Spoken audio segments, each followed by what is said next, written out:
Hey, Jeff. Hey, Eric. How are you? I'm pretty good. How are you? Doing well, thank you. I bet there's a lot of people who are tuning in for the first time and are like, hey, who are these guys? It's The Real. And the answer is we're a two-man operation. We are totally self-made. We are a dozen years into our career. We do a lot of cool stuff. And on this podcast, we've had 300 plus guests stop by and have a fun and engaging and different type of conversation.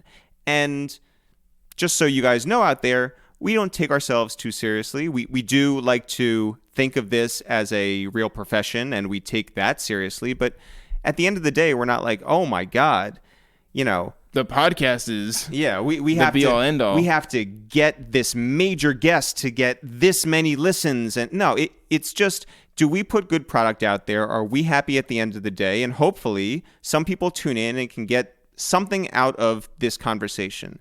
So now we have to pivot and talk to the people who actually tune in week after week and explain why we would have Russ on the podcast. Yeah, I guess that is the question, because if the opportunity came to someone like us, but not us, to get Russ on the podcast, there is an easy answer. It's like, yes, Russ, the guy who, you know, has had these crazy interviews where it's like back and forth and battling and you get a big headline out of it. Okay, cool. Yeah, you can sell that. And the other thing is to be like, well, fuck him. No, I don't want that type of conversation. But the more interesting thing maybe is to do neither one of those yeses. What? Or not the yes and not the no. The I still don't know what that thing means. Is to have the conversation that Russ has not had before. Right, which is what we did. And I think that, you know, here's somebody who is usually responding to something and hasn't really told his story in a, you know, where did he come from sort of way. Yeah, who are you, Russ? And I think not who are you, Russ? Yeah, there have been glimpses of that in other interviews. I saw the pull-up with Joe Budden. Yep. And he talks about how he had to take care of his family at a very vulnerable point. And that's what sold us on having him over here. Well, that plus you did speak with a bunch of people around. I spoke to Joe. I spoke to our friend Amir, Blame the Label. We spoke to Jonathan Mannion at length. There is something to, hey, maybe there's another side to Russ. Maybe there's a deeper part to his soul, and maybe we can have a conversation that really opens that up. And I want to salute Russ, too, for being open to the conversation that we had, because I think it's easy for him to just do the same thing that he had done time and time again. This was something new. I'm glad that we got a chance to do this, and I'm excited for all of you guys out there, whether you're new to us or whether you've listened to all of our episodes, to hear this for yourself. And before we actually get into this conversation, we've got 301 other episodes with people like Jonathan Mannion and Illmind, who both talk about Russ. Also, Joe Budden talks about Russ. We've got episodes with people you've heard of, people you haven't heard of, people you should hear of. Go to ItsTheReal.com or subscribe on whatever streaming platform you're currently listening on. Subscribe to our podcast. Why not? And while all of those episodes, I can happily say, sound excellent, this intro should sound even more excellent, because the good people at photosavings.com sent us a new audio interface. And Jeff, when I tell you that this is like before the internet and after the internet, I haven't stopped talking about this for days now. No. It is the greatest thing to be able to record on different tracks, to be able to adjust the volume separately. This is like night and day. Shout out to our friends over at photosavings.com. And please, send them some business, because they were good to us. You should be good to them. They are dope. They sent us this in no time, and we are thrilled to be an actual podcast. Yeah. It only took us 300 episodes. That's right. We made it to a place where now you can actually listen to us and enjoy it. We are real boys now. Yes. Shout out to photosavings.com. Shout out to all you guys out there. Jeff, when do you want to get into this episode? Right now. All right, you cool? Yeah. You cool? Ready. Yep. All right. Yo, what up? It's Eric, a.k.a. Peddling Rocks, a.k.a. the Flintstones. Yo, what up? It's Jeff, a.k.a. You ain't from Russia, so bitch, why you Russian, a.k.a. the GOP. It's Russ. Yeah, it's your third favorite podcast to waste time with. It's The Real. Amazing. Russ, what's happening? living the dream. This is great. This got very intense right quick. Having like a very like basic conversation about Logic versus Right. GarageBand. Yeah, we were And all talking of a just sudden, audio. chaos. Yeah.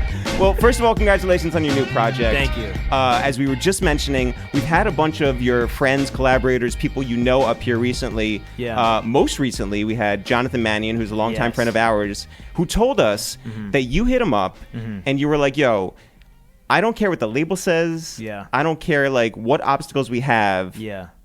I want to make this collaboration happen. Yeah. What meant so much to you about what Jonathan Mannion brings to cover art, whatever it is, Yeah.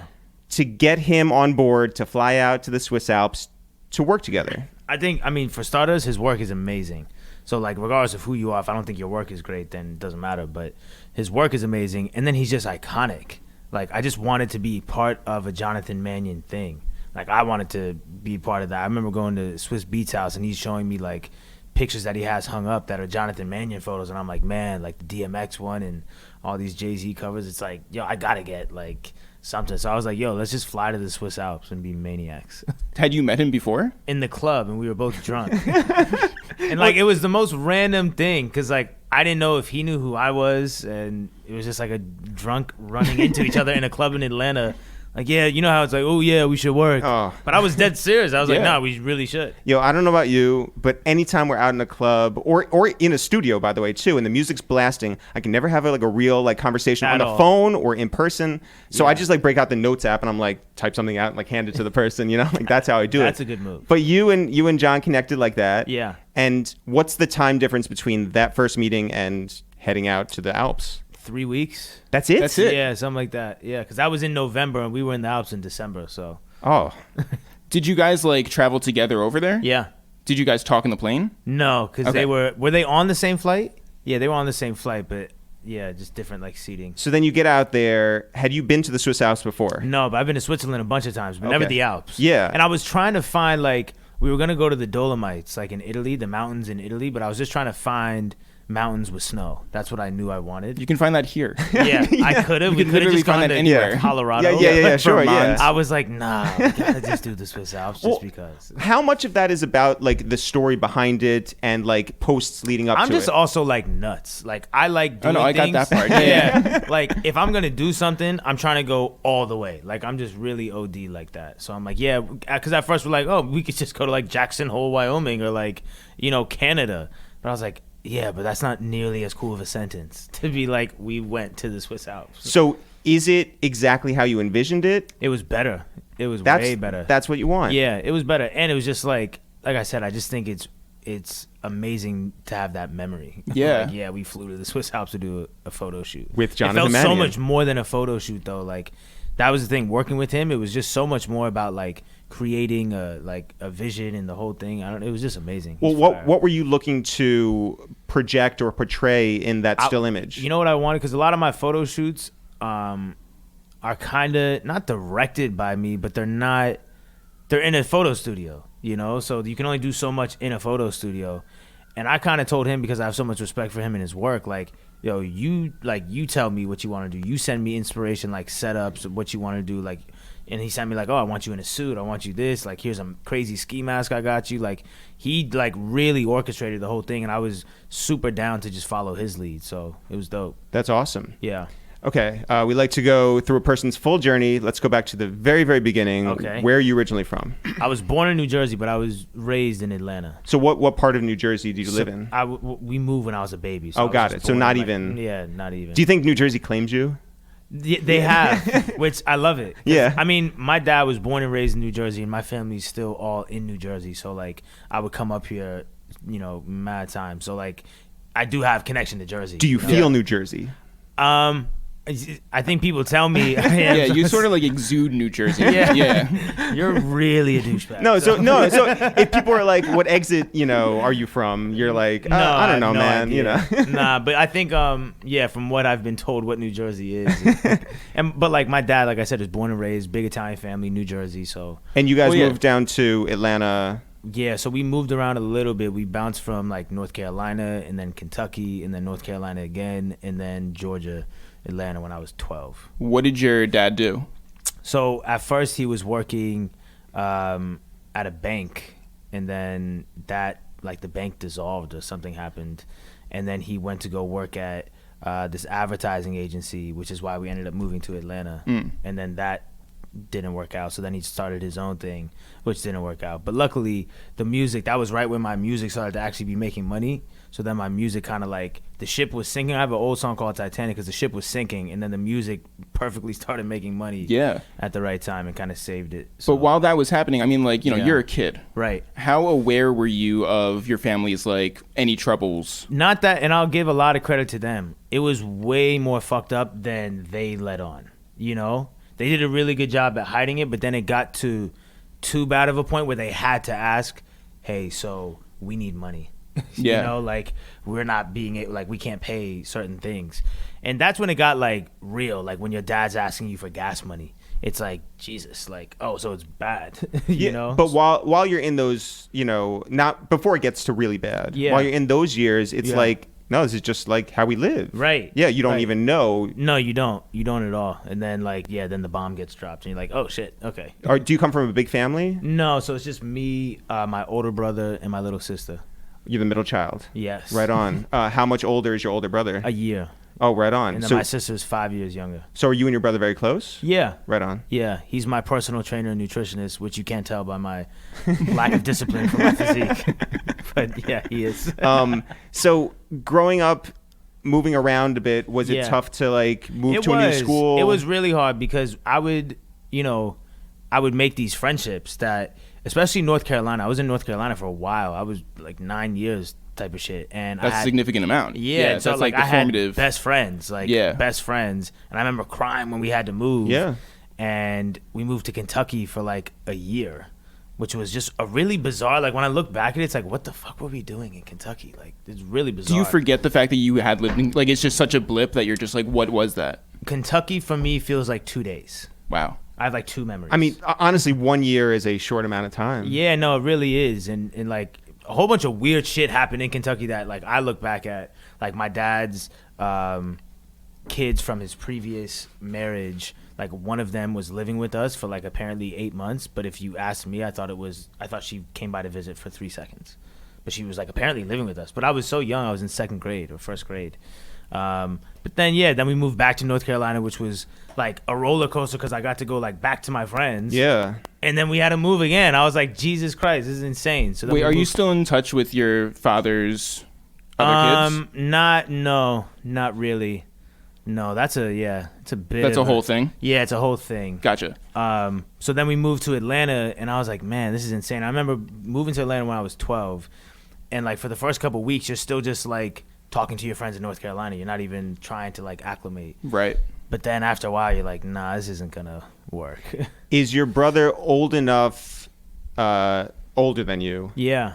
To have a big influence on your music, your style? No, because he wasn't. We were always just really close. He was only a year older. Mm-hmm. You know, he was born in 91. I'm 92, so it wasn't like a 10-year older brother. Sure.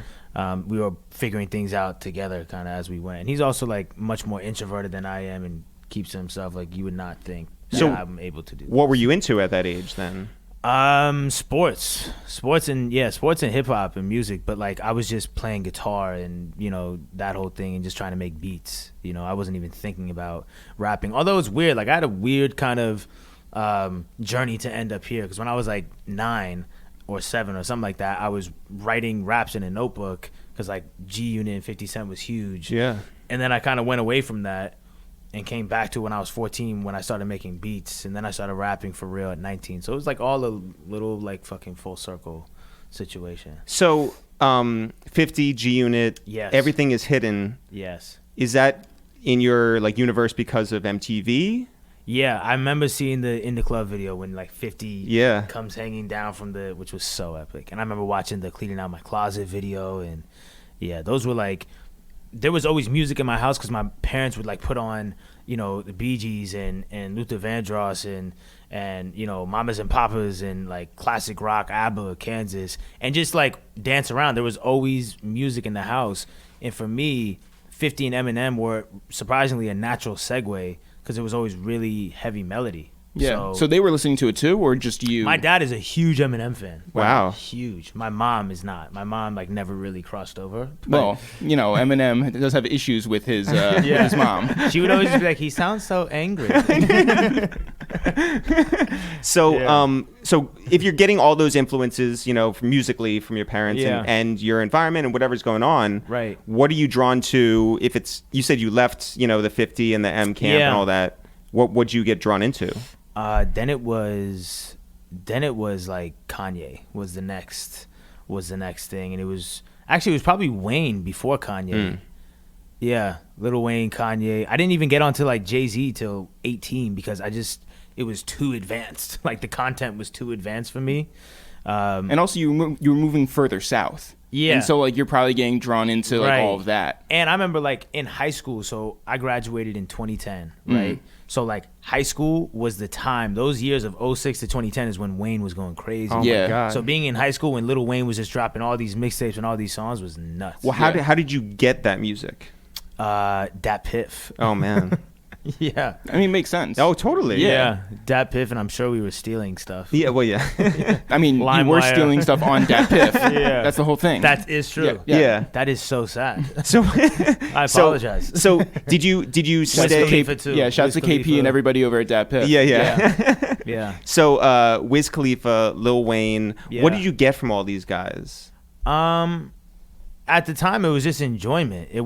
I wasn't even thinking of rapping. Like I was just listening to them. But then I started making beats when I was 14. So even beyond that, you're somebody who later on would go to produce content and more content and more content, and that did really start with Wayne. Yeah, that's what I did. Like once I started to do my own thing, I went back and learned like, man, Lil Wayne's work ethic was nuts. Yeah, and I always remember like we had a cutout of a magazine where he said like he dropped 77 songs in 2007 or something like that. Like I just remember being like, this is insane. If you do this, you will blow up. So I remember really modeling a lot of it, of the approach that I had after like Wayne's onslaught of music. Did your friends understand your musical ambition? Yeah, my best friend Bugas, who's sitting over here, it was like really me and him who just masterminded this whole thing.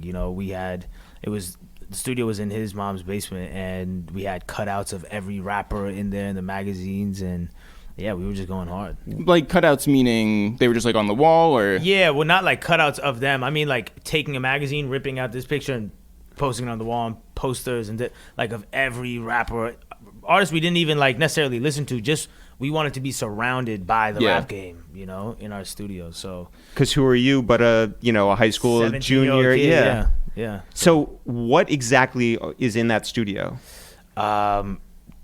2 speakers, a computer, and a mic and an interface. That was it. And you're making beats off of my laptop, the keyboard, the home row keys. I still do that. Yeah, on Logic. Everything is on Logic.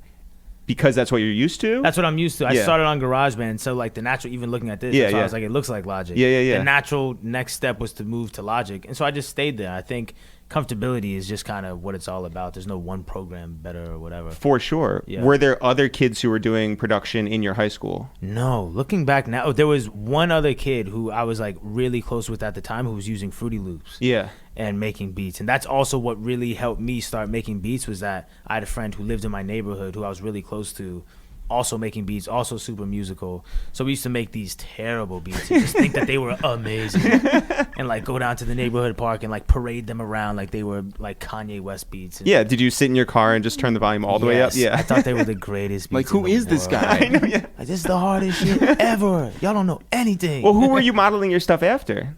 It was really Dre influenced. Dr. Dre and like Storch are why I started making beats musically. So all of it was very like piano driven, and strings. Yeah. But like my skill level of that at 14. Where'd you get your drums from? My drums, at first I was using the stock drums because they were terrible. But then I would just be on the internet downloading drum kits. Yeah. Like downloading the Scott Storch drum kit, which probably was not a Scott Storch drum kit. This is before Splice, like, so nothing was official. It just they called it Scott Storch drum kit. So like if I pull up my old laptop, like you'll see I have the Pharrell drum kit, the the Alchemist, the Dre, like everyone's unofficial drum kit. I was downloading drums for like 10 years. It was insane. So you're recording You're producing. You're Yeah. doing all that stuff in that basement. Yeah. Did you go out and perform? Yeah, we would do. So I wasn't even rapping yet. I was really just producing for Boogus. So Right. yeah, we would go do like Boogus would do, these open mic type of things, or we would go to colleges around and perform at colleges in Clemson, Ole Miss, or we would be in the basement of a frat house in UGA way too many times, just performing for a bunch of drunk kids that don't care what's going on, Don't know your music. don't Yeah. know the music, like don't care, but we're performing like it's the Rose Bowl. Yeah. You know what I mean? It's like so intense, but it was awesome. Were those Scott Storch drums hitting? Yeah, they were Yeah. fire. At that time they were hard. Yeah. Yeah. Wait, where was your actual first show? My first show as like Russ, the headline artist, was Tumwater, Washington, right? Or was it Kennesaw, technically? How'd you get out there? Yeah, I wouldn't even really count that. But shout out to Kennesaw. I went to Kennesaw State for like 2 weeks. Right. And I performed there for like 4 kids. But I don't really. But so wonder if Tumwater, they Washington. remember. Yeah. Have you was- seen any of those 4 kids ever since? one of the kids, I think actually a couple of them are such diehard fans. It was like he had the tattoo already, like, and he's still a huge fan. His name's Nick Everett, and like we refer to like certain diehard fans as just, oh yeah, that's another Nick Everett. Like Wow. he's That's awesome. Yeah, he's an archetype. Yeah, Yeah. like he's become like Right. he's become like the one. Yeah. right. Like, are you Nick Everett though? But so we've had shows. But yeah, Tumwater was the first show. We've had shows where it's sold out, and it's like, all right, 600 people max could have been there, right? Right. We know the ticket sales, all that stuff, Yeah. and it's still like thousands of people who were like, oh, I was at that show that you guys did. It was Right. just like, it's like Woodstock, it's just Yeah. like everybody was there, right? Well, you know what I find funny is like I'll do a show for like back in the day where it's 300 kids sold out, and like fans hit me up like, man, I remember when you came in there was 10 people. I'm like, bro, there was not 10. It was sold there out. were- There was there were 4 300 people. like, it was And all of them were 11. Nick Everett. So did you ever consider another rap name rather than your real name? When I was producing, I was DJ Ripley because it was like Believe it or not. Yeah, sure. Yeah. I mean, It you were was great. 14. It's fine. Yeah. I was like 17. Did so you- it's a little bit- Did your it's not as great. Yeah, then forget it. Did your parents fuck with the music? They really encouraged it. 'Cause Yeah? my dad's a huge music head. So That's is my awesome. mom. So yeah, they were really supportive of it. They just didn't want us cursing. Yeah. How long did you abide by that? The not cursing thing, Yeah. we never abided by that. Well, yeah. So Would you just like edit it for your parents like live, just like turn it down like whenever you curse? No, they didn't really care that much. They just wanted it. Like my dad had a conversation with me and Boogus one time at a dinner, and was like, you have to romance the audience. Like my dad is he's a lot. He just he knows everything. If you according to him. Yeah, But he's from New Jersey. Yeah. He was like, you have to romance. Like you don't want to just just get right to fucking. You gotta like. Ease it in or whatever. I don't know. It was like a weird conversation, but I feel like I'm learning a lot. Yeah, it's like Yeah. the birds and the beats. yeah, but he was like talking about you don't want to just you guys come out the gate just saying fuck this shit, and he's like, if you look at a salad bowl, you don't want to just call it a salad bowl every time. Maybe you want to call it something else or get creative. I don't know. He Right, still you don't attributes wanna- he attributes all of my metaphors and success of my lyricism to that conversation. Oh, sure. If sure. you ask him, he's like, it all changed when Well, I had that conversation. for You the don't want to record- say fuck the police. You want to make love to the police. That's Right. right. Yeah. That's I right. don't- yeah, By the something way, like that. shout out to your dad who He's really awesome. set everything off for you. Yeah, so. I get like it's funny. I get my charisma and like personality from my dad for sure. Like it's so funny how opposite him and my mom are. My mom is very introverted, Like and, your brother. Yeah, like my brother, and I love books too, but they were always really just big readers, and they like staying in the house, and they don't like going out like that. Da, da, da, da. And then my dad is the life of the party, walking around dancing, talking shit, making jokes. So I have introverted aspects of me. Sometimes I want to just stay in and whatever, but yeah, like my mom can never be on a stage. Yeah. She'd like crumble, Well, did you ever like feel nervous going out on stage? I or, used to like, be doing... really, really nervous. I had really bad stage fright when the shows were not our fans, when we would just like when you were the opener for. yeah, and I didn't have any songs out. This is when it was just Boogus, and I would be on some song singing a hook or something. So Boogus would be opening for someone, and so none of the people there are to see Right. anyone, and then I'd be just on stage having to like rap my part or whatever, and it was like nerve-wracking because I was like I didn't have the confidence of my shit yet because number one, I was new to performing. I don't know what the rules were. and I didn't have my own music out. I didn't have fans, so yeah, I just used to get super drunk, which I ended up watching back and being like, well, you know what? As scared as I am, this sounds like dog shit, and that's what I care about the most. So I should stop doing that. Yeah. Do you remember the first time that people in the crowd hit you with your own lyrics right back? It was probably Nick Everett. Yeah, it was definitely Nick Everett situation. Yeah. Oh, you know what? Do those Atlanta shows count as my first shows? But that wasn't my show. That was like Diamond, all the shows. Yeah. So the first time was probably these weird little like Atlanta showcases we would do. We would go like book out the Masquerade in Atlanta, like scrounge together $500 or $1,000, get people to help us throw in money and do shows. And, like that was cool. There'd be 10 people there, but they all knew the words, which was like that was cool. But the first like proper show where there was like 200 kids that all knew the words was in Belgium, actually, 2014. Wow. So bizarre. Belgium. Yeah, how'd you get out there? Antwerp, Belgium. So the craziest thing with this is when I was on Facebook, like regular Facebook, and a kid, this kid named Saba, had sent me a message. He was this artist from Belgium, and he was just like, "I love your stuff. I'm an artist too." And this is like, I had a Facebook. Like there was no Instagram, like Twitter. This is your personal Facebook. Personal Facebook, like, and he just sent me a message, and he was an artist, and I listened to his song. I have no idea what he's saying because he's rapping in Flemish. I was just like, this sounds awesome though. So yeah, let's do a song. And I did a song with him. He's from Antwerp, and it went huge for like as far as scaling wise. It went huge, but it was 200 kids. But that was the inception of my Belgium fan base. So then his manager set up a show for me out there, and it was really dope. It was sold out. It was my first time ever leaving the country, first show out of the country, and it was sold out. Like, did you get on that flight being like, what? I didn't know. This? Yeah, I didn't know what the fuck was going on, and I definitely didn't assume it was going to be sold out. You went with some other people though, right? Yeah, me, Bugis, and a couple of us. Because imagine you go over there by yourself and you're like, I don't know. I was like, it was culture shock and just sensory overload because I'd never left the country before. And then the fact, like, we pull up to the venue, and I'm like, I don't even, is anyone coming? Like, and I remember asking the promoter. There's still a video of it on my Instagram of me asking the promoter, like, is it sold out? And he's like, yep, first time in Belgium, sold out, da-da-da-da. And it was crazy as shit. Man. Those 300 kids or 250 felt like 2,000. Yeah, nuts. I bet. Yeah, it was nuts. I want to talk about the first time you were on MTV, which was through Rob Markman. Yes. But... and that was on the Rap Fix, Get in Fix. the Game. Yeah. So, but that was a Bugis thing, right? So, yeah, the first time was Bugis was on Get in the Game, and we were talking to Trina and Sway. Or no, Trina. No, it was just Trina and Rob Markman. Or was it Trina and Sway? Trina and Sway.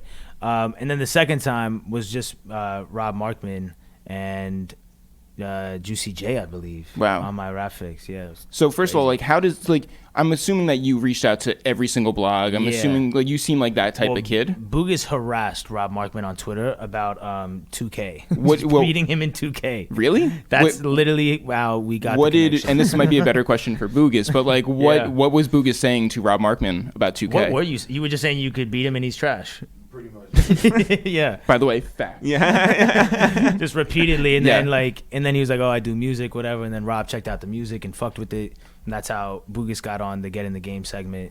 But you were like also there. I was also there, yeah, because I produced the song that was on, and at that time I was producing everything Bugis was doing, so it was a very we're hanging out all the time, so yeah, we did the Get in the Game segment together. But what I noticed about that clip was that, like, yes, Bugis had a presence, but like that you definitely like the camera was there and you I was annoying. I remember telling Trina that she looks good and I couldn't see Trina because I was just like nervous babbling about something stupid. It's like, shut up, bro, you can't see me, I know you don't know if I look good or not. But tell me about coming from behind the scenes. The transition. I attribute that to Bugis as well. It was one night in the studio in Bugis' house, and I remember I was just doing like a hook or something, which I would like not frequently do, but there was times I would just do a hook or a verse or whatever. And I remember turning around to Bugis. I was in the like booth, which was really just underneath the staircase, and I was like, "Yo, should I start rapping?" And Bugis instantly was just like, "Hell yeah, do that shit." And that was it. That was like that was the conversation. That was it. That was the turn. Okay. And I instantly started doing it. That was 2011.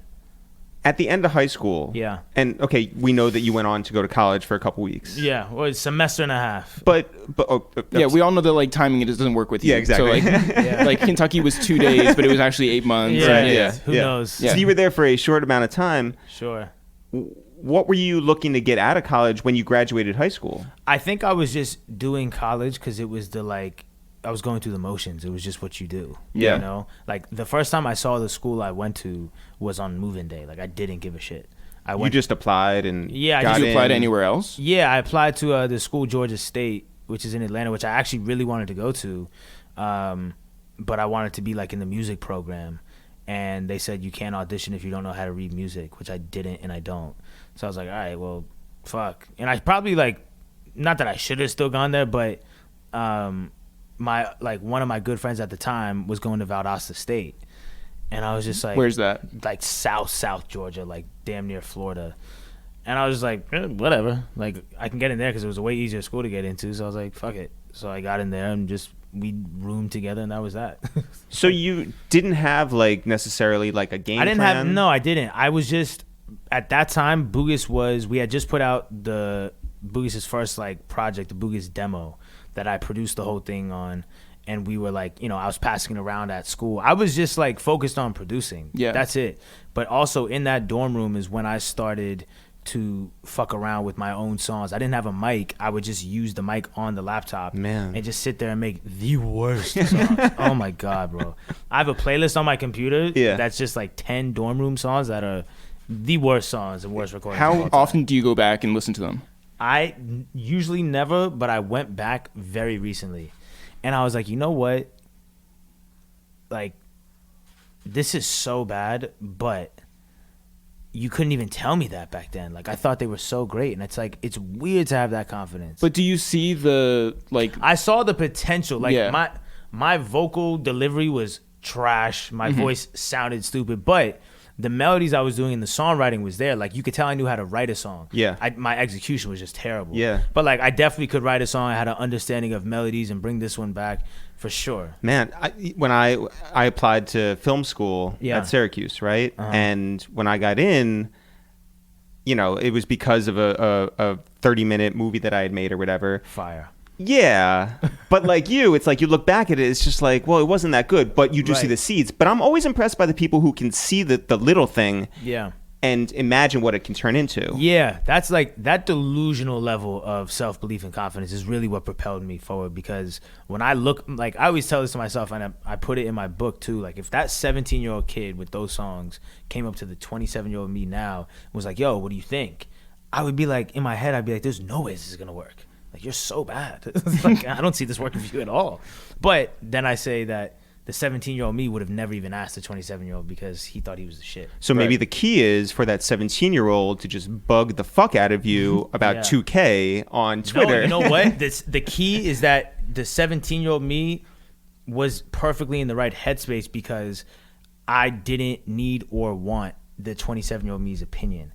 Because if I would have been looking for that and I would have told myself, no, it's whack, then maybe I would have stopped. Right. Because if you're already looking for like validation, it means that you could probably be swayed one way or another. But you were looking for validation. I was, but I think I was more so looking for my own validation first. Like, Right. as long as I thought like, it was hard, when you're I was hitting, like, cool. When you're hitting up like, the Two Dope Boys and wherever else. Yes. Like, so you I was want- looking for, for sure. I was looking for media validation of really just promoting it. I just wanted visibility, but I wasn't looking for like, I'd have writers hit me back that said, no, I don't like the hi-hats or something. Like, I thought all of them were insanely wrong. Yeah. I was like, no, like, this is not what we're not discussing if my music is good or not. It's phenomenal. Yeah. But it was not, you know what I'm saying? Like, that wasn't even like what I was just like posted. Right. Yeah. You know what I mean? Like, we're not talking about the music. But it's funny when we speak to kids at different like levels of school, like it could be college, it could be high school. We've talked to fifth graders about this. It's about changing like your perception of what success is as well. Yes, you for know, sure. because at that age, you're like, well, if I get on a blog, that's what's meaningful. Oh my God. When we got on Two Dope Boys, we went nuts. Right. But if you look back at it now, you're like, oh, I didn't need that validation. Right. You're like, I just needed to be sure of myself. 100%. And there is that thing too with, and we talk about this a lot, like Steve Jobs didn't go out and like beta test his things. He wasn't like, oh, well, what do you guys want? It was, you guys need an iPod. Right. and I'm going to create that. That's kind of like, if you go back, funny enough, when I was going back and listening to those dorm room songs, I was finding like all these old emails that I would send to all these writers, and the subject lines were insane. Yeah. Like what? They were just like, Open this up or I'll kill you. like the future is inside, don't fuck up. Yeah, like yeah, just yeah. insane. I would delete that Yeah, so quick. Yeah, just like insane shit where I'm like, obviously they didn't open this, bro. Like, you sound like an asshole. Like, what are you doing? But it's like, it was that same kind of thing where I felt like it was such a guarantee that I had good enough music, then like, y'all are just all sleeping, y'all are all wrong. I mean, a lot of it, I guess I was right, because they ended up coming around. But yeah, my approach was rough. Do you ever, back then, did you ever question like what was taking so long or any of that? Like, was it? Yeah, But one of the inside, corny dorm room songs is called "Way Too Long." Mm-hmm. And it was literally saying, this is taking way too long. Yeah. And I remember listening back to that one like a week or 2 weeks ago, and I'm like, this kid had no fucking clue. Like, you thought it was taking way too long Yeah. in 2010? Yeah. Like, I didn't get any sort of anything till like end of 2015, 2016. And I think that if that kid would have known that it was going to take 5 or 6 more years, I don't know. Right. If he would have kept going. Oh my God. I kept going because I thought it was tomorrow. Yeah. I thought any day now, Kanye's gonna call me. Yeah. It's like, that's not even how it works. But I'm talking about questioning like the things that you're doing as opposed to the process itself. No, I always had this crazy, that's the thing. I had this insane delusional confidence in myself that everything I was doing was right. Mm-hmm. My songs were right. My verses were perfect. Every word I picked was perfect. The beat, the everything, the approach. I was an asshole. Like, I still have the qualities, but it's like, I had an explanation for everything I was doing. Yeah. I could justify everything. This is why I sent that subject line. This is why I hit you up on Twitter like this. I did it. You know, I thought everything I was doing was right. Did you have any way to make income outside of your music at that point? I was working at Off-Broadway Shoe Warehouse. I worked as a busboy at a couple different places. But were you the best busboy? No. No. But see, like, I didn't even take pride in that. Yeah, Yeah. right. So I didn't give a shit. So because you were like, this is all temporary. Like, I'm Yeah. going to make it doing this thing. Right. Like, I was just doing that to just, like, appease my parents and put some money in my pocket. Yeah. And also in their pockets. Yeah. Well, 'Cause no, of that- oh, no. at that time they were good. Mm-hmm. So at that time they were good. It was not really until I was about 22, around 22, that it got fucked up. But it was fucked up for like a year or two until I found out. Yeah. You know? Do you ever have that point around that age where your Yeah. friends are, I don't know, getting like a job where they got to dress up and they got to go in and work a 9 to 5 or whatever, and are you like, man, they don't see the work that I put in, they don't Yeah. hear what I'm doing and see the seeds of potential, Yeah. and like, do I have to acclimate and fall into line? Sure. Yeah. You know what happened was I cut off everyone. Like, once I left school, which was top of 2011, so like it was my second semester of freshman year, it was just me and Boogus in his basement, and like I just cut off everyone just because I knew so wholeheartedly what I wanted to do, and I was so focused on it and so driven that like, if you were not part of that, then I'm not talking to you, I'm not hanging out with you. Like, deleted my Facebook. Like, I didn't even give a fuck what anyone else was doing. I really didn't. I was in The chip on your shoulder was so big. and I had to prove to myself that I was doing the right thing. So I was really locked in, like really lasered in on just going to Boogus's every day, making songs every day. I was just locked in. What's crazy is I have so many questions for Boogus right now. Yeah. Yeah. Well, that's a really, like, you know, important part of my journey. Yeah. Is that we did this together. That's, And together till today as Till well. today. He's on the new album. 100%. Yeah, love that. 100%. Yeah, I mean, it's like Boogus put me on to the books that really shaped my whole like mental artillery. Which like, were? The Magic Ladder to Success, which is Napoleon Hill, and Seven Spiritual Laws, Deepak Chopra. But that So self-help books. yeah, but that Napoleon Hill book really, like, and I'm sure Boogus would agree, really like changed our lives at 17, 18. And we're the type of people who, once we believe it, we really, really believe it, and we really apply it. And like, I'm sold, I'm bought in. And so we were living by that book. That was like a Bible for us. So, yeah. So you create albums or mixtapes or projects, right? Yeah. what was it about them that tied everything together? Or was it just really your 10 best songs? That's really what it was. Yeah. Yeah. It was really just, and it's still to this day, I still just call my album titles based off of the time period. I don't really. You're just like Adele. Is that Adele? Well, Yeah. Adele, 21, yeah, 19, Yeah, 20. exactly. That's so easy too. That's such a great, what a good idea. Yeah. But then Adele's she stopped amazing. doing it. Well, Did she? What was her last album called? Her 25? age, and then now she's like doing. She said she's gonna come off of that. Oh, really? 1,000% needs to drop an album called 30 or Yeah. 30 or whatever she is. Yeah. do you remember when 808s and Heartbreak came out? It was like, what the Yes. fuck like happened? No, but it was like, we had this whole pattern here. Like, you Right, know, and everything then was the going in order. deviation. Yeah. Yeah.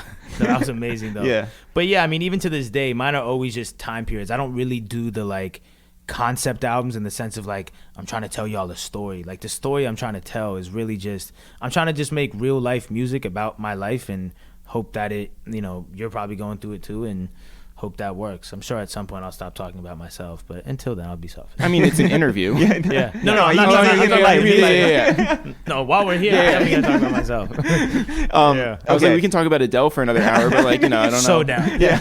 Well, what's the point where you're just like, this is more than just, you know, me putting in the work. I'm a professional now. Is it the Belgium trip or is it something I before don't even that? know if I feel like that now. I don't know. Really? I feel like I've been 17 for 10 years, which is probably a bad thing. I Well, probably need therapy. just It's like a suspended adolescence because I've just been living such a like fantasy make-believe life. I hardly did societal normal things. The most normal thing I did was just go to college. Right. But then once I was done with that, I was living a very irregular life. Well, also, I mean, You know? like when you're so driven, then Yeah. you don't really have hobbies outside of that. That like my hobby was music. Yeah. Well, let me ask that. Yeah. You own a home. Yeah. You have, you know, a record contract. Yeah, no, on paper it There are seems very, professional like, things, adult stuff, and yeah. weird. Yeah, but But I it doesn't feel like that. No, because I just You're and not I like, think, that's my pool. No, like I try to like my staircase. That's the thing is like when I walk around my house, sometimes I try to say that out loud to make it like hit more, and it might hit for like I'm like, wow, this is crazy. Look at my pool, but I'm like, okay. I think what it is too is that I have all the same people around me, Right. So it never felt like, man, I remember back then kicking it with that, like 10 years ago, I was hanging out with the people in this room. Yeah, but then that shows the growth together. Yeah. I think that's the same sort of thing. Yeah. When and this is like skipping far ahead and we'll come back, but like when Joe Budden came over, Yeah. how did you show him around your house? I just took him on a tour of I didn't show him my bedroom. Yeah. Well, no, I mean it's not the cribs. Like this is where the magic happens. Yeah. But like, yeah, no, I walked. My pool wasn't done yet. My backyard wasn't done yet. But Eric, listen to this guy talking about his pool. I know, yeah. So much pool talk. I know. I wish it was done because it's really great. but yeah, I just showed him like the basement and you know the studio. I have a salt cave, like a movie theater. I don't know. Just showed That's him dope. around. Yeah. Yeah. No, it's really sick. It's really sick. But it also just feels like. I don't know. I think because I'm so not used to it that it sometimes feels like a hotel, like you're staying there. Does this for the night. mean that there's another level to what adulthood means that Probably. you feel you haven't hit yet? I feel like I haven't, and I feel like it's starting to happen this year. Like I've just started like forgiving myself for past things and past approaches, and I'm starting to like try and. You realize like when you get older and you start noticing certain qualities in yourself that were in your parents that you didn't like about your parents. Yeah. And you're like, fuck, I'm doing the same shit. And so I'm starting to like self-reflect like that, like my short temper and, you know, my quick to just shit on people and snap and fucking be abrasive. Like that's all my dad. My dad gave me all great qualities too, but, you know, certain things like, I don't know, I've just been doing a lot of self-reflecting. So I don't know what's next, but I don't know. I definitely feel like it's something. So like last night when we went to your listening, you opened it up by saying that you were in a really good space. Yeah. Is that what you mean? Because you're now in this self-reflective sort of zone, and it's the self-forgiveness thing. It's like Yeah. I forgive myself for getting into a bad space. I forgive myself for like, I just forgive myself. So like, yeah, I'm in a great place. and not to like delve too much into it because I think you're in a different place than you were, but like when you were saying a lot of things that got a lot of headlines, Yeah. would you ruminate on that? Like when the reaction would come in and it Yeah. would be like a very negative thing, would you be like, oh man, I should have approached that in a different way? Or was it just like, no, like I believe what I said? Yeah, no, I always believed what I said. I didn't like how people would twist the things and like misinterpret. I'm like, man, y'all don't like, that's not what I meant, you know, but that's the thing. I forgive myself and I forgive others for like, you know, maybe I could have said things differently or whatever. I get it, you know, but It is what it is. I think that at the end of the day, if you like in 10 years when you look back at all the crazy things I've said or whatever, it's like you know, he was on the right side of the fence probably. Like he probably said it in a harsh way, but you know, if you look at the meat of the message, it's kind of spot on, I think. What is the point where you felt like things were really going very well and you're before you got signed? Yeah. Where you're just like, man, like, yeah, this, I can feel the momentum. It was the end of 2015 going into 2016 because that's when my TuneCore went from, like, I watched it go from $600 in June of 2015 in that month to like $1,200 the next month, 2004, and then December it made $8K or $4K or something, and then January 2016 it was $16K, and then the next month it was $40K, and it's $75. What do you attribute that to? Christ. Yeah, it was the onslaught of music. So what it was is I had this huge catalog out, but nothing had popped off yet, but a huge catalog. So once I had like Losing Control and What They Want pop off, those songs basically put everyone else onto the catalog. Yeah. So everything started making money. So that was it. It was just the snowball. You as an artist, you need songs to put the world onto the rest of your catalog. Right. Yeah. Right. You know? Yo, how blessed are you to be in this time where streaming is there I and know. people can just like go down the page Yeah. and find your catalog instead of having to go to Coconuts or Sam Goody or whatever and Yeah. be like, But like Yeah. legitimately, you could have a song from like 3 years ago, 4 years ago that someone is like, oh, I fuck with that, and I can sync this to a song, and that could just rocket up the charts, and you're like, 100%. oh, I didn't even think that was the one. no. I it's mean, a like you look at crazy Lizzo, time. right? Like That's a Lizzo's perfect example. Yeah. or That's even even- like LMA. That's Losing Control too, because Losing Control came out 2015 and didn't get a plaque until 2017. Like 2017 is when it got taken to radio. Yeah. And shit like that. So it's nuts. Streaming is beautiful. I think what's gonna end up happening, they're gonna keep changing the rates. Yeah, And I know sure. it's not gonna be retroactive, so I'm just gonna get pissed. Like, okay, well, can you cut me a check for all this streaming? But Are you ever surprised when people are just like, yo, I really fuck with that song, and you're like, from yeah, 2015? it's funny. Like as an artist, sometimes you almost get insulted when Yeah, people are like, "Yo, my favorite song," and they'll name like my first mixtape ever at 19. I'm like, I fucking hate you. yeah. But you're also like, you're amazing. yeah. But also, like, that person's going through something now. Yeah, and it's then really- like later that's- they might like identify with other stuff that you put out. 100%. You know, Yeah, I think music is like, as far as enjoying it, it's very reflective. Like your favorite song is very reflective of where you're at. You know, like my favorite Drake album is largely due to where I was when I was listening to it. Yeah. Same with like my favorite J. Cole album is The Warm Up, but that's because I was, not only do I think it's musically the best, but I was 17. Yeah. I was just starting to like really try and figure out what I wanted to do, and you know, it just came at a perfect time. You know, it also works for like SNL casts. Yeah. Your favorite SNL cast is like when you were Interesting. 13 or 15 or whatever. Yeah. right? Yeah. That's Well, interesting. Everything I say is interesting. Like, it's No, I've wild. noticed. Yeah. We have that in common. yeah. Start talking about your pool, Jeff. Yeah. Now. What is, It's very small and dirty. not saying this new album, Yeah. what's your favorite Russ album or project? Not saying this new one.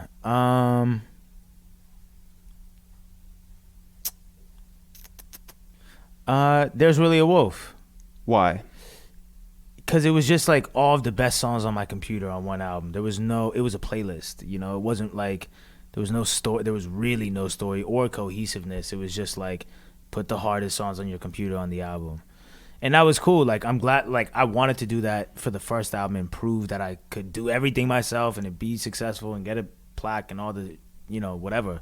But now moving forward, it's like, nah, I'm really focused on trying to make the best album. If that means I got to go work with this guy and da-da-da-da, I'm down. Yeah. So Columbia Records comes into your life how? So 2016, the songs like Losing Control and What They Want specifically start going nuts. Where were they going nuts? If in my opinion, What They Want started going nuts because it was getting posted in the background of all these sports highlights on Instagram. That's why I kept seeing it. I kept noticing, like, this is insane. What They Want went crazy first before Losing Control. And then I put out the video, and the video did really well on YouTube. And then I put, like, shortly after I put out the video for What They Want, I put out the video for Losing Control. And then that started to go crazy. So then, But like, wait, what's crazy for you at that time? Because, like, you know, at a certain point, it was like 200 views means a lot to you. yeah, I think 1 million views. That's a was little like- bit more than 200. Yeah, it was like, it's like, oh shit, this is nuts. Yeah. You know? And at that time, I was doing like South by Southwest. Mm-hmm. And like different industry people are starting to call. Like that's when around the time I met my manager, and Yep. then he's Shouts to Milan. yeah, Yep. and he's introducing me to Kara Lewis. Yep. And then Did you know anything about Kara, by the way? Yes. Okay, yeah. I made him get me Kara Lewis. Well, what did you know about Kara before? I just knew she was the GOAT. See, that's cool too. That's the same thing with like John, right? Where it's just like, no, I want to work with the best people, so Yeah. let me go for this legend and this legend and this Right. legend, and yeah. 100%. So Yeah. then I got with Kara, and then she got me with my international booking agent. So the first tour I ever actually went on was in 2016, like April, May, called the Manifest Tour, and it was a Europe tour. And so that was cool because I had never like toured before, and the first one was international. You're like, I've been to Belgium. It's old hat. It's like, Right. yeah. Belgium was the biggest show on that tour by like a landslide. Because you had that, that Right, audience so- there. Yeah, I shouts to remember- Nick Everett. Yeah. Right. So I remember Made the trip. the Belgium show on that tour, Colombia's people flew out Wow. to see it. And then the London show on that tour, RCA's people flew out to see it. So I was like, Wait, okay, they flew they flew all the way Yeah. over there? to come see the show. And Wow. did you know that? Yeah. Did you put on a better show because of it? I don't remember. I hope I did. I guess I did. Did you Yeah, feel like yeah. more was on the line because they were there? I'm trying to remember my headspace. I think I was just gassed that I was doing shows. I was like, I don't really give a fuck who y'all are. Okay. Yeah. So, Because I was actually very anti-label. Yeah. well, that's what I'm going to say because, Yeah. like, you're making all that TuneCore money. Yeah, so I kind of... You don't have to pay anybody. Right. So I was very anti-label. I didn't really give a fuck what they were talking about. I remember getting phone calls from labels in Colombia when I was up in New York doing stuff, and I was like on the phone, like not listening at all. Because I was just like, I don't have any interest in fucking with the label. Yeah. Also, But- how old were you? 23? 23. Yeah. Yeah. Prime, not giving a fuck time. Prime yeah. asshole. Perfect right amount of everything to be an asshole. Yeah. So that was happening. And then I started looking around at like the rap game and like, people I looked up to, and I was like, man, especially the radio. I was like, everyone on the radio is with the label. It's like, I think I have to level the playing field. Yeah. So that was the whole thing. I got with the Well, label. to get on why the did radio matter to you? Because I felt like, especially at that time too, like Apple Music wasn't even, I think it had just come out. It wasn't Yeah. a thing. Spotify playlisting wasn't even a thing. So radio still really moved the needle, and it still does. But like, I just, in my head, the perception of it, of like, oh, you're on the radio, that's what makes it real, Yeah. you know? And so I just wanted to make sure that what every other artist had, I had too. I had the machine behind me and whatever. So, after, I got back from that tour, then I did like a 6-city U.S. tour in the summertime. Did Columbia come to that?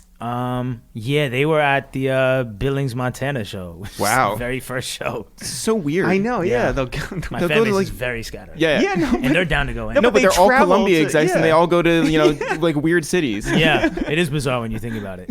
Yeah, so Like they could just go to New Although, York. Yeah. Maybe they'd be like, well, New York is so easy, Yeah. because people are going to come out. Maybe they're Right. like, who's going to go to Billings, Montana? Were they at the? We didn't do a New York show on that run, did we? That's crazy. I went We're to your trash New for York that. show. I mean, Sarah Mary Cunningham brought So me you to were one- already signed. Yeah, you were already Yeah. signed. At like Webster Hall. No, I don't remember where it was. Maybe it was Terminal like 5. The like double decker. no, because it was like low ceiling. I don't remember. So where maybe it it Oh, was. it's Webster Hall. It had to be Yeah. upstairs, Yeah. downstairs. something. Downstairs, yeah, like the Marlin 700 Room or something. kids. Yeah. Yeah.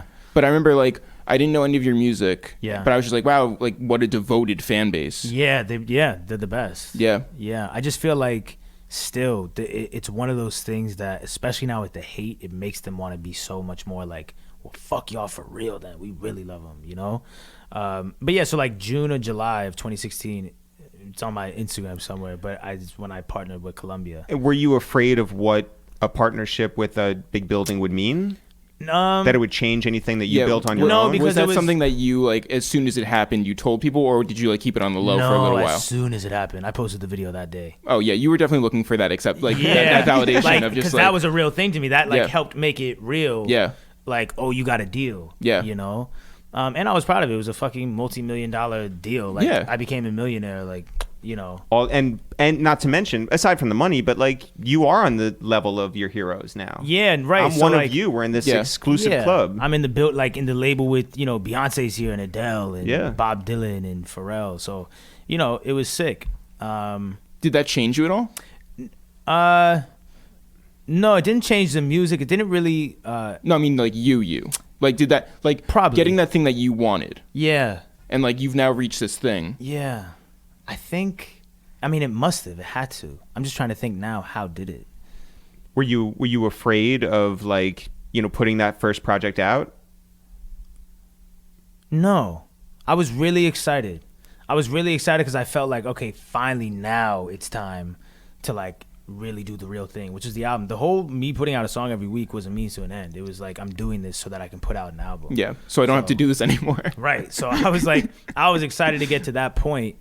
And then I knew musically nothing was going to change because the conversations that I had with all the labels, like, y'all are walking into an already fully functioning thing. Like, I have a booking agent. I'm already doing shows. You have a Boogus. Right. Y'all don't.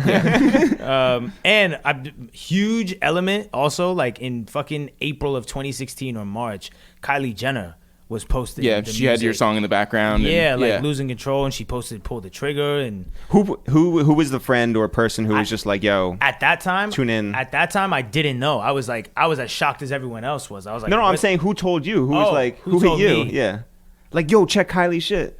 I think the fans were tagging me. I was getting tagged in my Instagram. You're like, what is this? I'm like, there's no way. Like, and at that time, it was Snapchat. Like, yeah. She was showing love on Snapchat, which I put in a song. but that's crazy. Yeah, and that was like, you know, they used to do. I remember Genius did like a article back then on like songs she A&R'd. Yeah, you know? Yeah. Like Location by Khalid was one of them that she posted around the same time as Losing Control. So that made a huge difference. Yeah, I mean, we do live in that age now where like LeBron's like social media can launch someone, especially when you're really small. Because like Kylie was playing Nighttime the other week, which is still fucking insane. I'm still gonna get geeked over because it's fire. You're Kylie Jenner. Yeah. But have you met her yet? No, but it doesn't. I don't think it moves the needle as much as it did when I was smaller because you're going from such anonymity to like the biggest person in the world posting you. So it really like you could really almost feel an overnight thing, kind of. Oh, it's skipping ahead again. Yeah. When Rihanna puts you on social media. Yeah, that you felt the needle move. Yeah, that was fucked. That was insane. Had you met her? No, still haven't. Never talked to her. And so... Same thing. That was fans tagging me. I was getting a manicure with my mom. Wait, so you... Well, I guess someone holds your phone or something. Yeah. But you look at it... Yeah, I was getting this hand done. Yeah. And you look at it, you like, yo, mom, like... I saw someone left a comment, and they spelled, like, her name wrong, and it was just, like, Rihanna like this. And I was like, do they mean Rihanna? Like, there's no way. And so I go to Rihanna's profile and see that she's following me now. And I was like... What? It's like, how do you not drop it into that, like, I only had the snippet out. So then I go through my likes and I'm like, oh, she liked the snippet. And so then the song came out that night and then she instantly posted her video. And I was like, this is fucking insane. Like, that's amazing. Yeah, I was screaming in my house for a good 30 minutes straight. I sent all of my friends like voice memos of just... So you do still get like excited about it? What? Yeah. Wait. Well, that's Rihanna. What do you... Well, I mean, yeah. But, but what do you hit her... I still get very excited. What do you hit her with? Like, say thanks? Yeah, I just was like, hi? You're amazing. This is awesome. Thank you.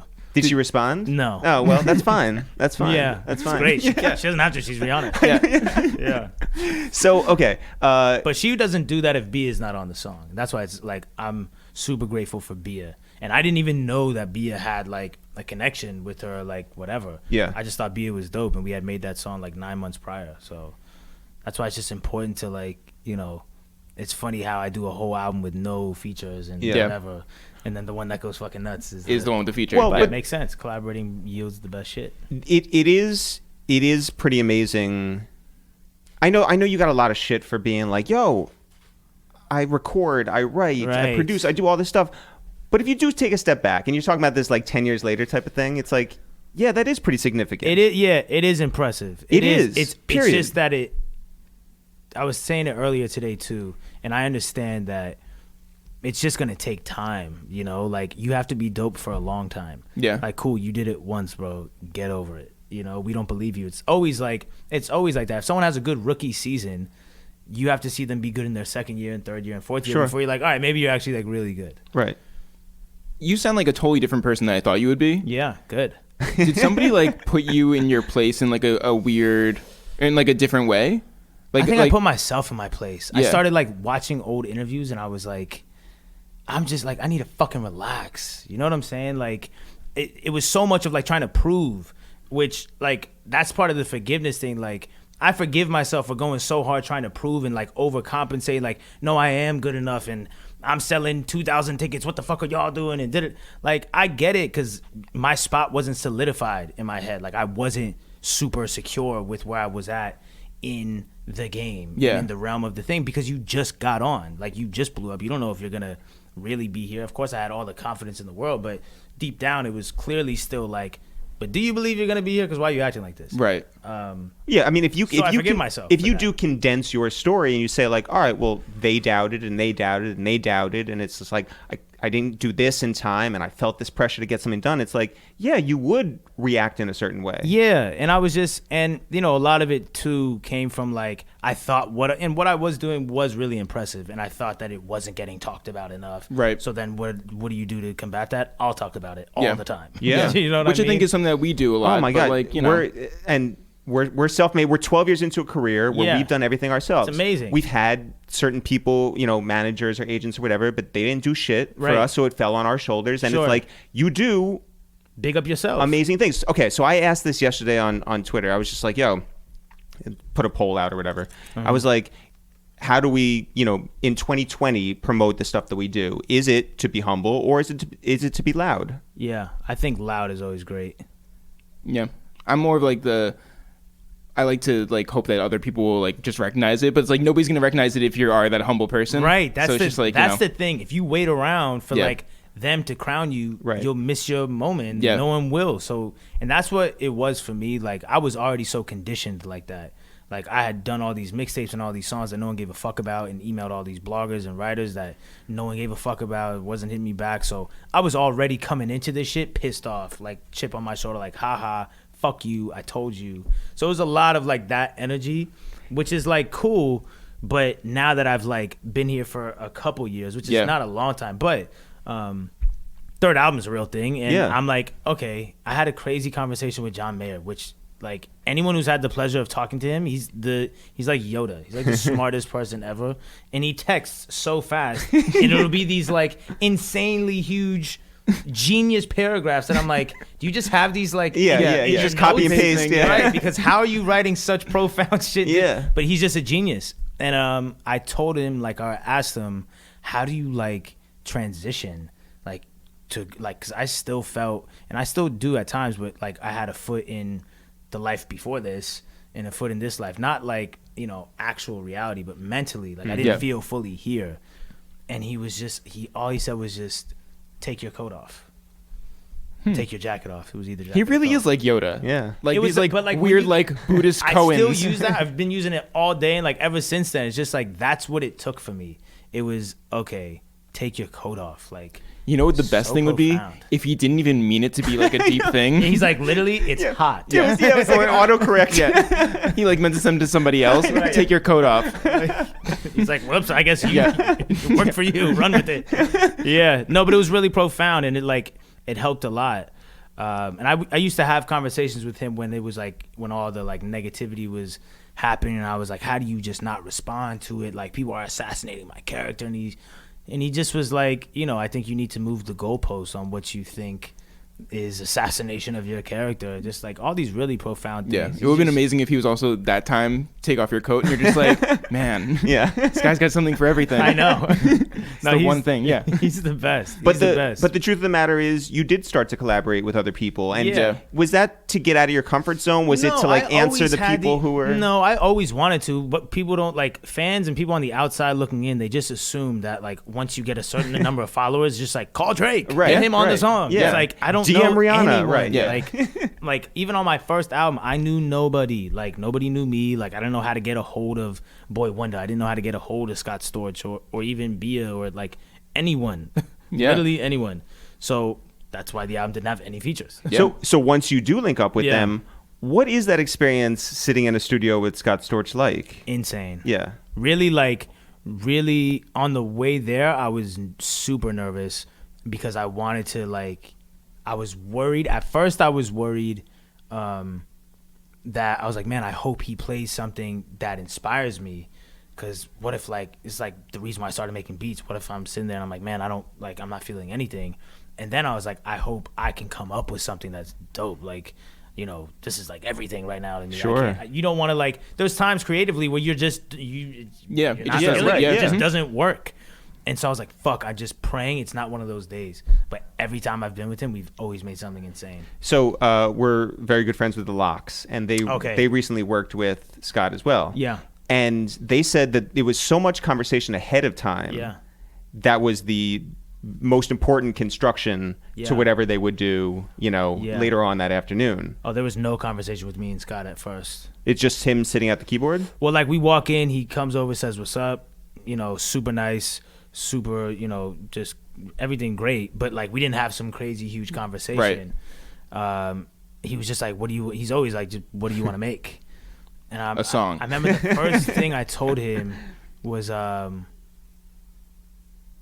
first thing he played me was a song called, that I put out called Maybe. And it was like, Cry Me a River. That's what I was like looking for. And he was like, this is better than that. I was like, fire. And then I remember the second time I saw him, I was like, I want to make some shit like Me, Myself, and I. Wow. And then he played Wife You Up, which is now gold. So like he's just a maniac. Like if you ask him to do anything, he's like, okay, one second. It's just like it's so bizarre. Have you told him that you had Scott Storch drums? Have I told him that? I'm sure I have. I'm sure I have. Yeah. What was your first time meeting Illmind like? That was last night or 2 nights ago. When were we in the studio? Wait, what? Yeah, 2 nights ago. I met him for the You first had never time. met before? No. Internet, DMs, texts, beats. That was Wow. Yeah, met him 2 nights ago. He's awesome. Wait, Yes. so previously, Yeah, he's awesome. We So made 2 previously, when he classics. sent you music for this album, Yeah. you did not know him in real life, No. and he sent you a finished product essentially. Yeah, he would just send me beat packs. And you're like, oh, I like this one. Yeah. And so then, We have like 20 songs together. legitimately, the stuff that you did 2 nights ago Yeah. is Really great. Really great. And I told him, I was like, please do not hold me to this standard because I don't ever like crank out 2 really good songs. Like Yo. if I do 2 songs in a night, one of them is like maybe not going out or like maybe, I don't know, it's not that great. It's probably great, but This is so crazy. Yeah. You're unlike anything I thought you'd be. good. Yeah, I could tell. You probably thought I was just going to come in here. Well, no, fucking- I wanted to have like an actual conversation. Like my thing Yeah. was that every conversation that I've seen with you has always been, very abrasive. well, it opens up with why do people hate you, or Yeah. you said this thing and tell me why. And Right. so I was like, okay, I don't know anything about your personal story. Yeah. And I was just like, all right, let's just like have like an honest conversation and like, trace over the arc of your thing, and then that'll Yeah. get you like a humanized thing. because Yeah. what separates us, we like to think, look, you're coming to our apartment, Yeah. you're sitting down, we want to know legitimately about your life, and Yeah. everybody has an inspirational path and journey, and it Yeah. is interesting to hear that. No one has covered that with you. We wanted to hear No, your I story. appreciate And there have been parts of your story that have been so like the Joe Budden thing. I watched the first probably 20 minutes or so. Yeah. Because I didn't want to trace over the exact thing that he did. But Yeah. but for 20 minutes, in that you talk about your relationship with your father and how that all Sure. worked. And so I was like, that's fascinating, and I want to Yeah. get into all of that. Cool. Yeah. Yeah. So at this point in your life, Yeah. do you feel like the music matches up with where your head is at as a human? I feel like you know how when you get booked for things in advance, and so when you actually end up doing the show, you're worth more. Yeah. Mm-hmm. That's kind of how music is, because the album coming out right now is not the most up to date version of me. It would be the songs I made 2 nights ago. Right. Yeah. So, but yeah, musically, it's all like it's pretty on par. But the album is amazing. The album is in a good space. We heard it last night. Thank you. Yeah. Thank you for coming. No, Yeah. no. Yeah. Rick Yeah. Ross, Yes. wild, Yeah. He went crazy too. rapping in the same cadence as you. Yeah, he's awesome. That's amazing. He's awesome. Benny the Butcher. Benny the Butcher. Yeah. I mean, crazy. how did these reach outs go? How did we first link with Ross? It was, you know what? It was Bel Air. Brett, who like owns Bel Air. What's Brett's last name? Brett Barish. We know of him. Right, We so- know a So couple I- other people below. So I did. We know Rick so Ross. This was a, Yeah, no, that's true. This is Yeah. actually a really cool story. So I did this interview with Brett and Bel Air, and he's like, if you meet him, he's the nicest, greatest human ever. Like, just so like, oh, anything you need, like, just so welcoming and just warm and amazing. And so after the interview, he's like, man, anything you need, just ask. And I'm the type of person, if you tell me that, I'm asking right then and there for the craziest shit. I was like, I need Rick Ross and Nipsey on a song because he had a good relationship with Nipsey. Yeah. And he was like, done. 2 weeks later, I got not even like a week later, I got a verse back from Ross, and then like, you know, we were going with Nipsey, and then Nipsey was on tour, and I talked to Nipsey. He was like, I'm gonna get it to you, and it just didn't end up working out. But yeah, that was how that happened. Where do you listen to that Ross verse? That the first one that I got sent was in my mom's house. Like on speakers or your headphones? On my phone. Yeah. On my phone, and I was just fucking screaming. Like, because it's you. Yeah. Like, that's I will say that's one of those moments where I felt like a professional rapper. Yeah. I was like, wait a second, this is Rick, and it was over one of my beats. Yeah. Like, this new one is over a Boy Wonder beat. So like the first one was over one of my beats. I was like, oh shit. And that beat I had made in a hotel room in Minnesota a year prior, and I had said in the hotel room, I'm gonna get Ross on this. Like, this sounds like a Ross beat. And a year later, I got him on it. So I was like, this is fucked. This is nuts. Do you put things into the universe for them to happen? Absolutely. What else have you put out there that you can talk about that you're like, oh, that's definitely on the way? I feel like at some point, me and Kanye are gonna make something. I feel like at some point, me and Drake are gonna make something. I'm just like the biggest Drake fan ever. Was he like one of the cutouts in your... 100%. Yeah. I make it sound like a voodoo doll sort of thing. Yeah. Well, I did that, so I gave you that layup. Yeah. That's partly due to me. How did you get Boogus on the project? I had my people hit his people. Yeah. And then, Sure. And then a year later, finally. manifested it. Yeah. Benny the Butcher was a cool one, too, because I've just been a huge fan of him. And, like, you know, I listen to his music and just... I'm sitting there thinking, like, all right, well, there's no way he fucks with me. You know, like, that's what I'm thinking. Just like those worlds probably don't mesh musically. But I was like, fuck it. Let me show love and reach out and just be like, you know, it'd be an honor to work with you. Yeah. And he's like, man, let's run it. I fuck with you. Da-da-da-da. He sent me a verse back ASAP. The reality of the effectiveness of reaching out or having something good to say and concise and the results is like 100%. Do you guys get, like, in your world, do you feel like, have you guys had those moments where you're like, man, if I didn't even reach out to this person, I wouldn't have even known that they fuck with me? Because, like, I feel like all of us, we sit around and wait for someone to hit us up. That's what I do, because I'm just a dickhead. Like, it's like, you know, like, I don't want to reach out, but I've gotten rid of that. Now I'm the first one to hit you up. Yeah. But there's been so many people that, like, I've reached out to, like T-Minus. Yeah. I reached out the other week and just like, yo, you're fucking amazing. And he's like, man, I'm a big fan. Let's work. And then boom, now me and him have 4 songs. Yeah. There have been times that I think that we are very proactive in reaching out to people. Do you guys hit people first? Yeah. Like, You want to know what the surprising stuff was? I was surprised that you hit us up, or like your people hit us up. Yeah. No, we've been trying to do this. Really? Yeah. I had no idea. Yeah, I had no idea either. Well, it's been like on the radar. We just couldn't, like, timing and That's whatever. dope. But it's definitely been. I appreciate that. Very glad that it happened. Yeah. I'll say this. I was surprised. So, again, long career. We've done a lot of different things, right? We used to do these red carpet interviews for MTV, which were so different. We did the AKAs, we did the gunshots, all that, right? Yeah. And everybody was fucking with us. J. Cole, Rocky, Ross, like everybody. Right. So many times, Miguel, Currency, I mean, on down the list, people would be like, Jadakiss, like everybody would be like, you guys do music too? And we're like, we actually do. And they're like, can we get on that? Because... You guys do music? Yeah, we do music. We did a mixtape with DJ Drama. We performed at Bonnaroo. We've done some cool stuff. Yeah. What the entire fuck just happened? We had the whole thing. We have an album. Oh, Bun B's rapping with us, Freeway, Mano, Lil Jon, like the list goes on and on. What is happening right now? We have a song with Currency and Smoke DZA called Sugar High. There's a lot of stuff. Currency and Smoke DZA used to be my shit. They still are. Yeah. But it's the fact that, like, people were like, yo, you do something different. That's crazy. That I really fuck with, right? And at that point too, we had this, what do you guys go by? We're It's the Real. That's the that's it. That's everything. Yeah. The podcast is a waste of time with It's the Real. We're It's the Real. We've done sketches, so 3.5 years every Monday, talk about like consistency and quality. And people fucked with us because of that. Yeah, because they're constantly feeding. Yeah, Max B wanted to be in a video, and was in a video. This is amazing. Cameron was in a video. This is so impressive. Like all these people. Yeah. But anyway, it meant a lot that people were just like proactive on their end, and it's just like, oh, when you get like your Ross verse. Yeah. When we got our Bun B verse for the first time for a song called "Girls with the Dirty Souths," Yeah. about those women who keep it au natural, right? By the way, did we shoot the video down in Houston where we were the 3 world's worst landscapers because we salute those women who let the bush grow? Yes. Yes. Anyway, it's a great music video. Amazing. Shot by our friend Rex Arrow, who did all Mac Miller's videos. Yes, Rex Arrow. Holy shit, I haven't heard that name. I remember seeing his with his logo on all the Mac Miller videos. He's the greatest.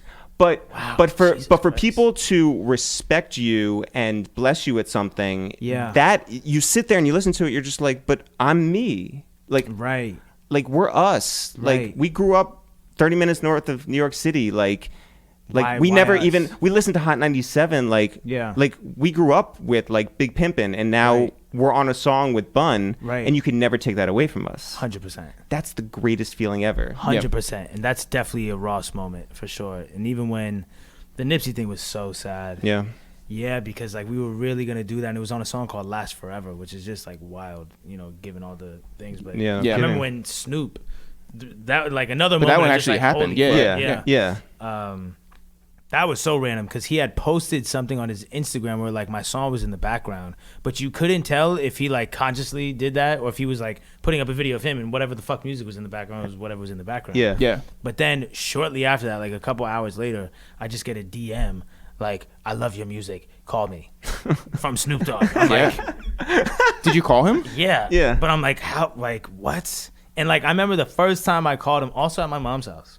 The first You time need to visit your mom more. Yeah, I know. Yeah, exactly. yeah, no. First time I called Snoop Dogg and I hear his voice, it felt fake. Oh, because yeah, he sounds agreed. like Snoop Dogg. Yeah. Yeah. because he's Snoop Dogg. Yeah. So, You hung up. yeah. 'Cause it By the was, way, like, really wild. Yo, when you Like, what do you say to Snoop when Dogg? you were getting your manicure done Yes. with your mom and the Rihanna thing, Yeah. and you're like, is this real? Like, what's Yeah. going on? When we were hosting, this is Grammys last year, a year ago, when it was in New York, whatever. Okay. And we were hosting a club Oh. in Brooklyn, Shemansky's.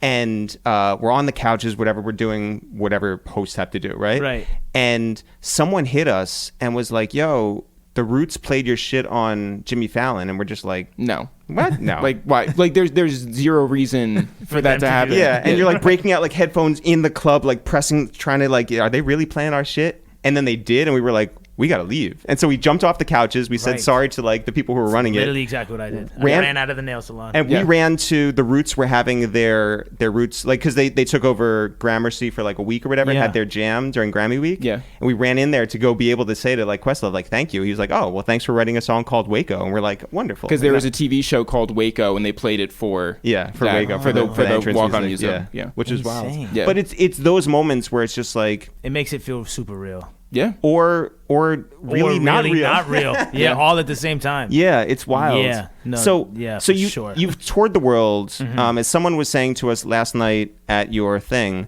Russ doesn't get the credit for selling out the buildings he sells out. Yeah. That's got to feel very overwhelming and satisfying. Yeah. You're in a place now where you're on your 3rd album. Mm-hmm. You're how old? 27. 27. Great age. Yeah. How satisfied are you? I'm more satisfied than I was 6 months ago, but I feel like I've always been scared to be content. Oh, totally. Because I just feel like it sleeps a little too close to complacency. Yeah.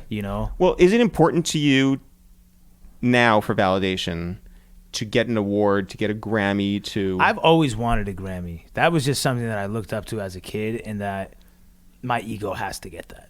Yeah. And then I'll be okay. Then everything on my checklist is done. That is literally the last thing. Like, all I really wanted was a platinum debut album and like hits and to sell out Staples Center and a Grammy and buy But- my mom a beach house. So, okay, done. Yeah. So you win a Grammy. After I get a Grammy and sell out the Garden, Oh, and I feel like now we're just like adding more things to this thing. no, because I forgot I do want to do the Garden. Yeah, but then it's like then at that point everything is kind of just, oh, this is great, this is extra. You know? Like if I end up being able to make a song with Kanye, that's crazy. Or like, you know, shit like that would just be. But it's nothing where you amazing. put like a time limit on things and say like, No. well, I want to retire after I get a Grammy. Because then isn't it like, well, I want another Grammy? Yeah, well, that's always what my dad used to tell me is like, you know, you don't know how to be content. You're going to have 14 Grammys and be really pissed off you don't have 15, which is most likely true. Yeah. So, but let me get the 14 first. You know? Did you watch the Grammys this year? No.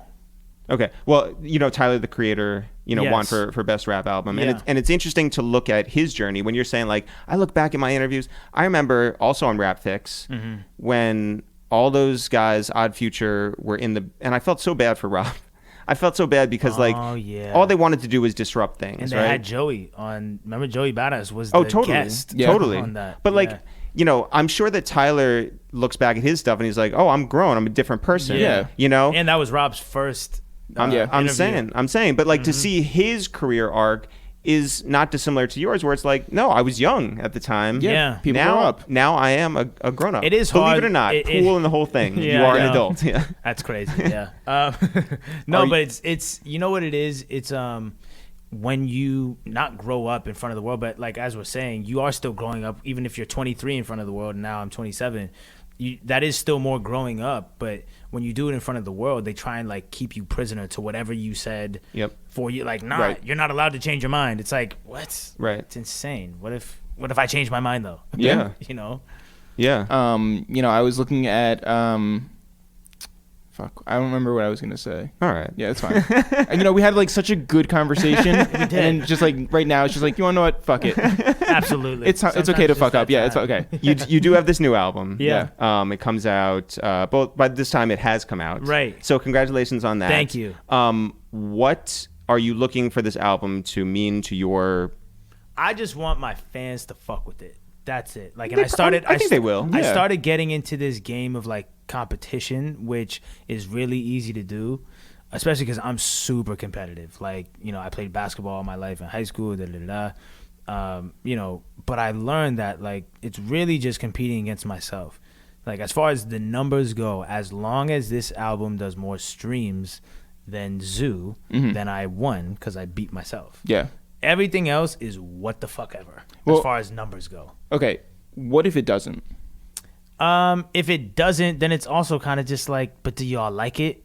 Yeah. You know? Like, I think that it's you know, it's whatever. It's just, yeah, it's all kind of Like, whatever. But it's like, you know- I wanted to get away from trying to be like, but what did you do your first week? Yeah, no, like, You know? like we had a conversation with Ari Lennox on She's so here. amazing. She's the best. She is the She's best. so good. And- it's not the credit she deserves. But we were talking about how she didn't like how certain projects of hers hadn't hit with certain audiences or something. And I was like, there's Right. no, like, these days, yeah. there's no difference between good or bad. It's just, Yeah. has it found its audience yet or not? And I say yet because, like, you know, You never know. It could take Like- a year for it to find it. exactly. And we were Yeah. already talking about that with, like, the Lizzo stuff, with your stuff. Like, things can take 2 years, 3 years to Yeah. catch on. And Yeah. so, like, I hope that you have your pride in your work, and that's all that matters. Like, it's not the Yeah. numbers. It's not. And by the way, I'm usually not the Gary Vee of this sort of dynamic, but I guess Right. like right now I am. Yeah.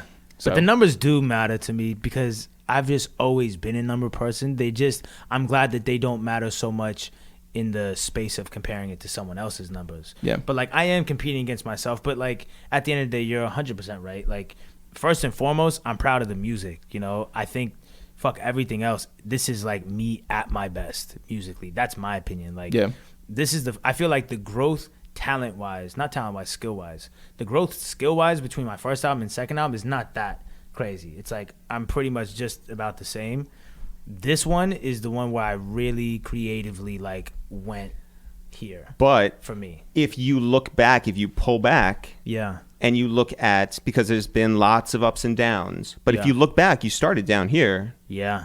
and you're way up here. No, it's and crazy. Yeah. that is what should be important. It is for sure. No, when I went back and listened to those terrible dorm room songs, I'm like, I can't believe. And then I instantly like played my newest song I had made. I was like, holy fuck! It's like I didn't see this coming at all. Like, Yeah, I don't have type drums anymore. I have actual yeah, drums. like holy shit! It was like I used to make beats like one finger like on the piano is just doing 3 notes.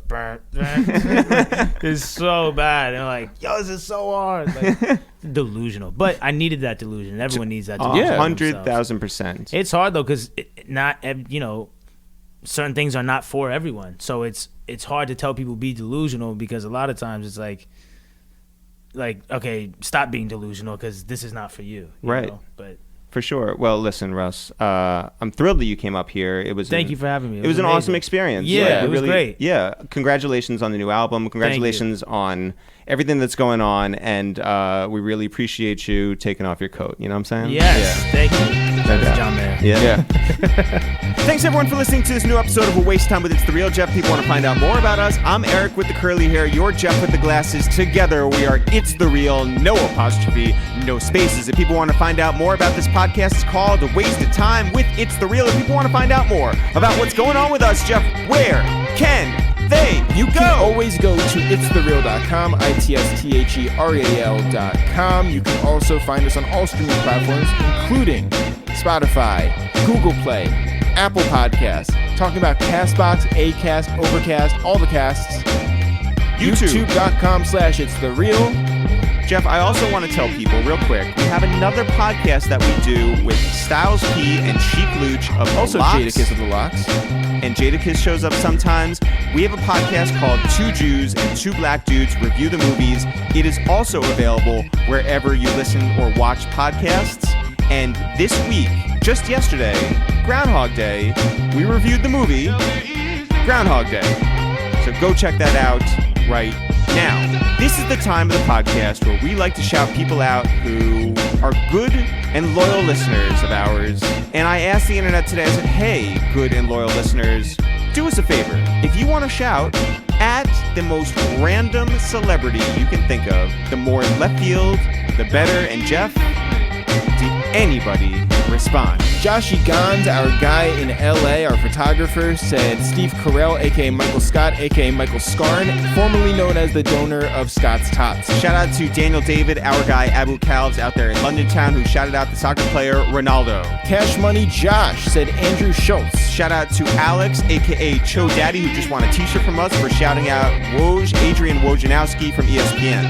JRD the musician said Al Yankovic. Shout out to Hen Season, who wants a shout out for his guy, Murphy Lee. Who doesn't get enough shout-outs, if we're going to be honest. Mitch Gaines said Shay Serrano, who's been on the podcast before. Shout out to our guy, Trav Dave, OHIO, who wanted to shout out, I guess himself, and Mr. Dalvin from Jodeci.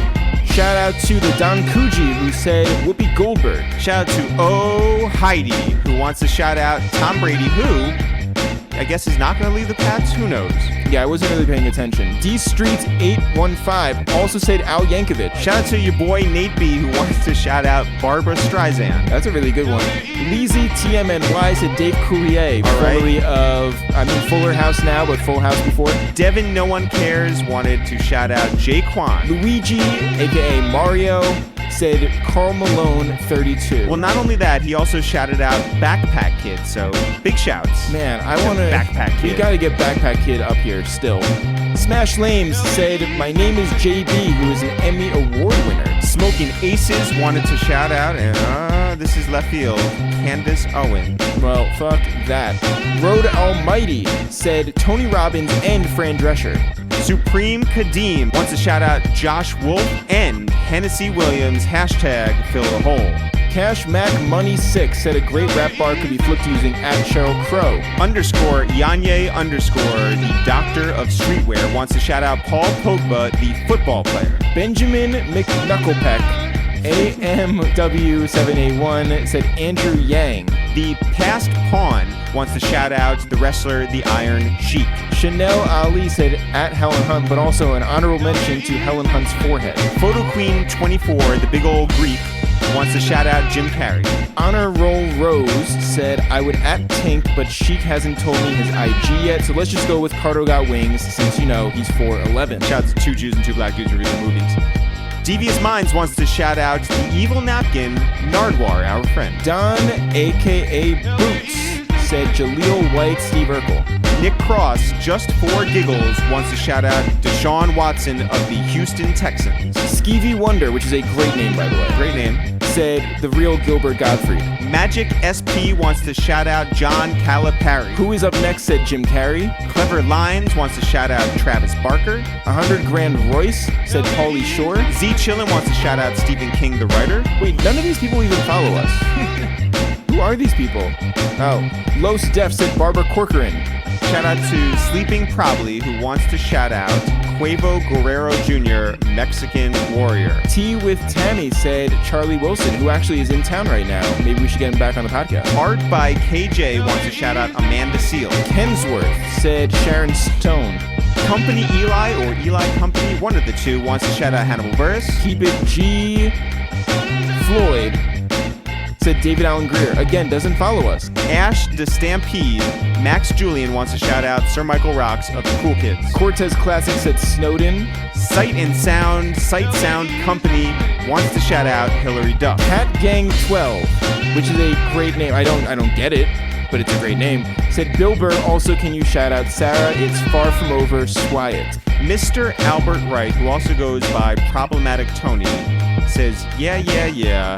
Shout out to Condoleezza Rice and all my Africans, you heard? This is going to get us in trouble at one point. Rich Homie Chuck doesn't follow us. Said, Boomer Valderrama, tell him your AKAs. Well, so at least he's aware. I mean, that's better. Who are these people? Keep It Basement, who does follow us, Jeff. Yes. Wants to shout out Skip Bayless. Day One Davey said Sarah McLaughlin, who actually got shouted out on our Jay Worthy podcast. Shout out to our guy Dennis, Phantom Beats VA, who says, let's finally get a shout out from me. Hamill himself, Mark Hamill from Star Wars. Shout out. Yeah, a movie that we don't care about. To our guy Dennis. Torian B, our guy from across town at 11.99, said to shout out the guy who wears a mask from the St. Lunatics. Jeff, he has a name. Slow Down. Shout out to Slow Down and all you St. Lunatics out there. As always, not for real, for real. Sure. We'll see you guys next week. Right.